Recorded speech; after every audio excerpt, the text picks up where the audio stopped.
How you doing, physics fans? Today we're going to talk about uniform circular motion. Now we're still in the Newton's law block, and we're going to talk about a special case when an object moves in a circular path at a constant speed.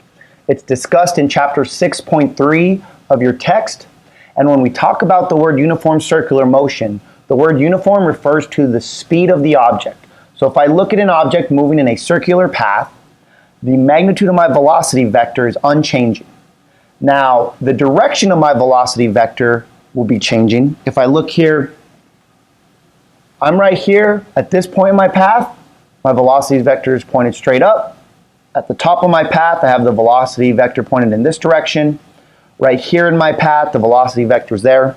So I have a velocity vector that's constantly changing direction. However, the magnitude is the same in all cases.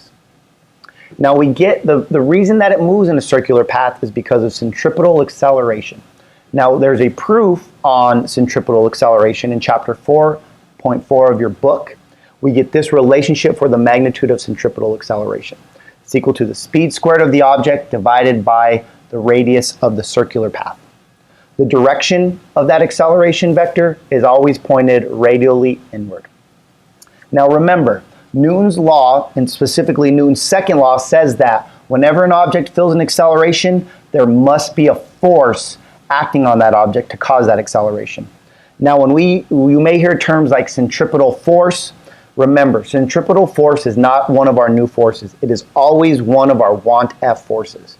So our normal want-F forces that we talk about every day in Newton's second law are causing our circular path or our circular motion. I want you to ask your instructor to show you example. There's great examples how every single one of our want-F forces cause uniform circular motion. So there's plenty of good demos to talk about and seeing how those forces cause an object to move in a circular path at a constant speed. Now my example on how to apply that. So I have an object right here moving in a circular path at a constant speed. I know that I'm going to have an acceleration that is pointed radially inward to cause that object to move in that circular path. Now when I draw my free body diagram, I'm going to pick this point right here and isolate my body. So I'm isolating my body at this point right here. I can see that I have a force acting radially inward, and there's no other forces acting on this object at this case. Notice I don't put my velocity vectors here. When we do a free body diagram, we only put our forces on that body. Next thing is I draw my coordinate axis. Now in this case, I use an R to indicate or to reminder that, hey, this direction is radial inward at this point. So I'm pointing radial inward, and then I have a Y direction there.